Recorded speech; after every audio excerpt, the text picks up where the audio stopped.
Hey, it's Clay at claytrader.com. In this video, I want to show you how to trade the Rising Wedge technical pattern. First off, a couple of clarifications. Number one, you can apply this to anything. In this example, I will be using a stock, but this is a pattern based on psychology, and all other financial assets have psychology behind them. So you could apply this to futures or options or, crypto, anything with a price, and if that price fluctuates in value, then there is psychology involved. Therefore, this pattern could be used within that situation. And then second, this is a real life example. So the image you're looking at here is from a video that I did where I mapped out a rising wedge. So in this situation, I'll be able to show you what actually happens next. So you know that, I'm not in the world of theory right now. I want to be able to show you something that played out in the real world. So with all that being said, let's get right into it. And first start at the very basics, the foundation. What actually is a rising wedge? You've been talking about this psychology. What is the psychology? What's actually going on with the quote unquote story of the pattern?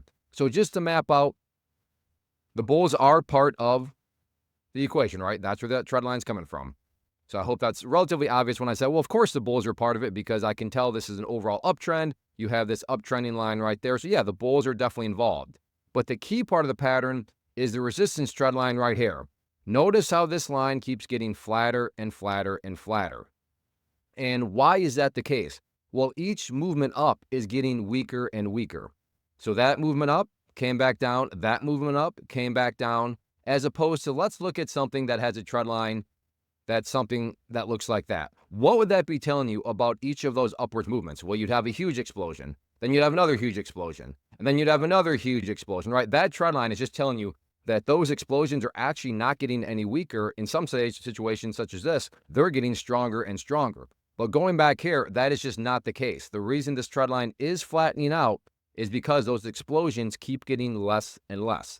So that's all just starting to suggest, and the keyword there being suggest because there are no guarantees. It's not like if a rising wedge pattern shows up, or any pattern for that matter, that it'll for sure work out. There are no for sures in the market. But it does suggest that, all right, the bulls are starting to run out of momentum. The bulls are starting to get a little bit tired because each one of these movements up just is not as strong as previous ones. Now, yes, the bulls are still involved, which is how we circle back to the lower part of the pattern right there.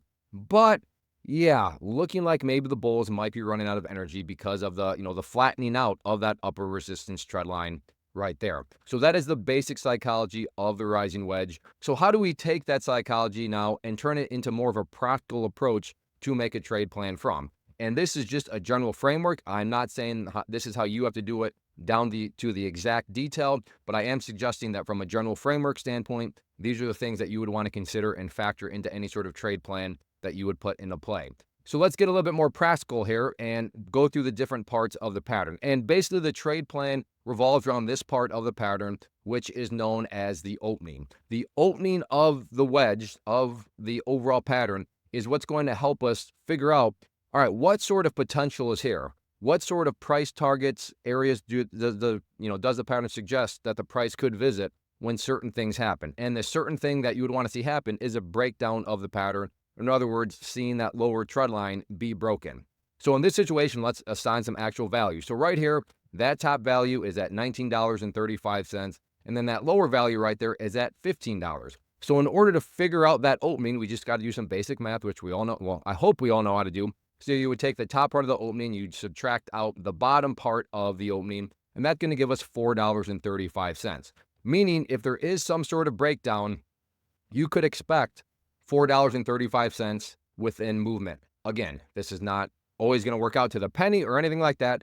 I want to just emphasize general framework because I know I'm assuming beginners are watching this, people that maybe have never heard of the pattern, so I don't want to mislead anybody into thinking this is some sort of holy grail. It's not. These are just the general framework answers. So I think that'll be the last time I say it, but no promises, but I want to drive that home. But now we have a number that can help us in terms of, all right, where do I think the price could go? Does that seem reasonable? I don't know, when should I get out? When should I, maybe add? When should I maybe take profits? Lots of things that you'll have to determine within your personal strategy, but that $4.35 mark is giving us a framework to which we can work from. And I should have noted this earlier, but this would be for somebody looking to short the market, or if you're in the world of options, playing puts. As a quick little kind of clarification, depending on how new you are, you can make money in the market when prices go down. That is known as shorting or going short, or in the world of options, buying a put. So that's what we're looking to do here. The rising wedge is a bearish pattern.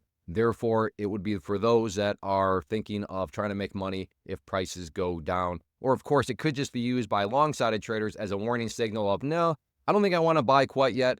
I'd like to see some sort of pullback because the rising wedge pattern is suggesting some sort of pullback. So with that clarification, let's start to actually form what we could expect. So at this point, here's a pattern.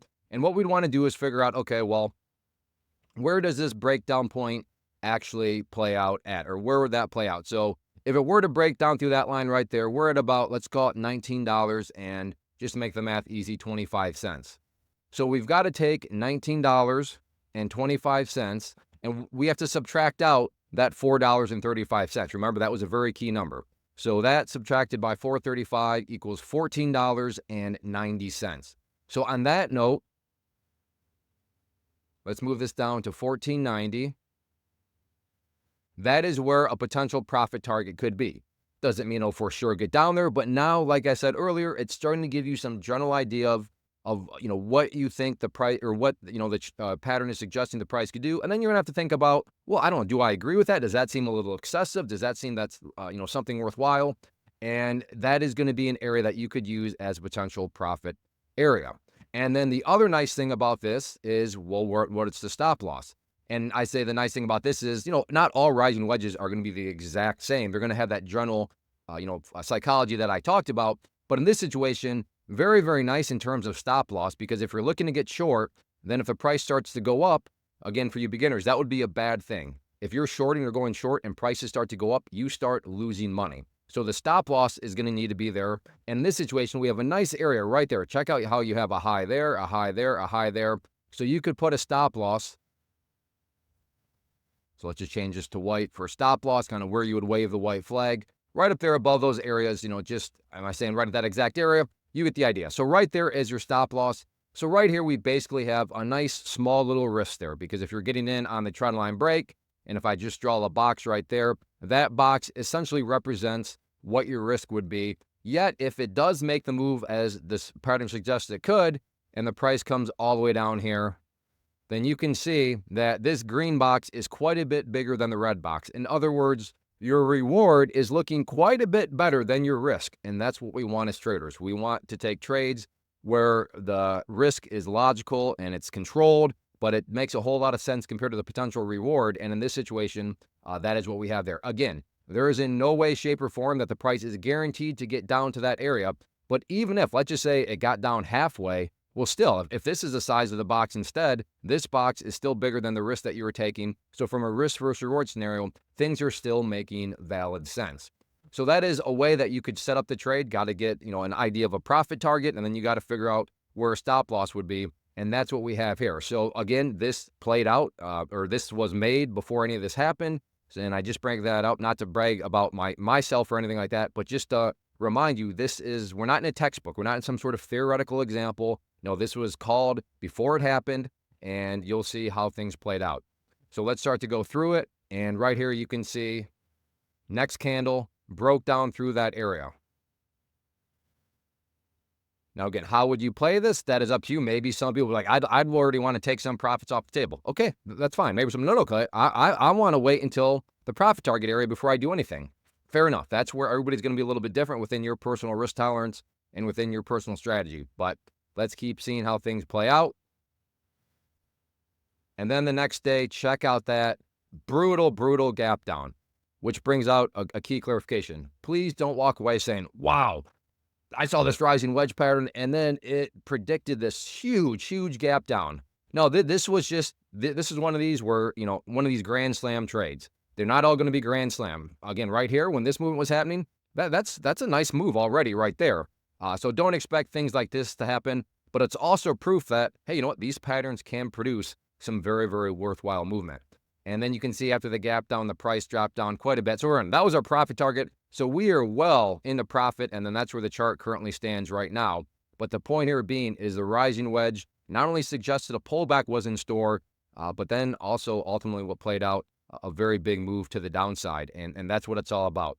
You're not always going to capture grand slam trades, but they do exist, and that's why risk management matters, because you want to keep yourself in the game. You always want to be focusing on surviving so that you can thrive when big trades like this play out.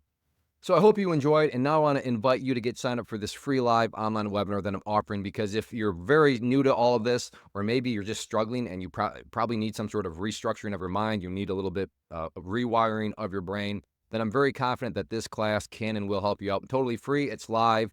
So go get signed up for it. I'll put a link down below, or you can just go to claytrader.com/live and learn about when the next live class actually is. But like I said, this will really help you, especially if you enjoyed this video, learning about charts. This class will go more into what charts are, how they work, how they should be used, how they should not be used, what your expectations should be, what they should not be, and really just ground you in the right foundation to which you can build from within your approach to the market. So, like I said, if you enjoyed this video, if you feel like you've learned something, then definitely get signed up for this so that we can build more upon your foundation and approach to the market and make sure that you're going about this all the right way. So I appreciate your time. Thank you for watching. If you enjoyed this video and you're looking for a super easy and free way to help out and support the channel, please hit that subscribe button. It really does help out. If you have any questions or anything like that, leave that down below. But yeah, get out there, start looking for some rising wedges, and definitely go get signed up for the free live class.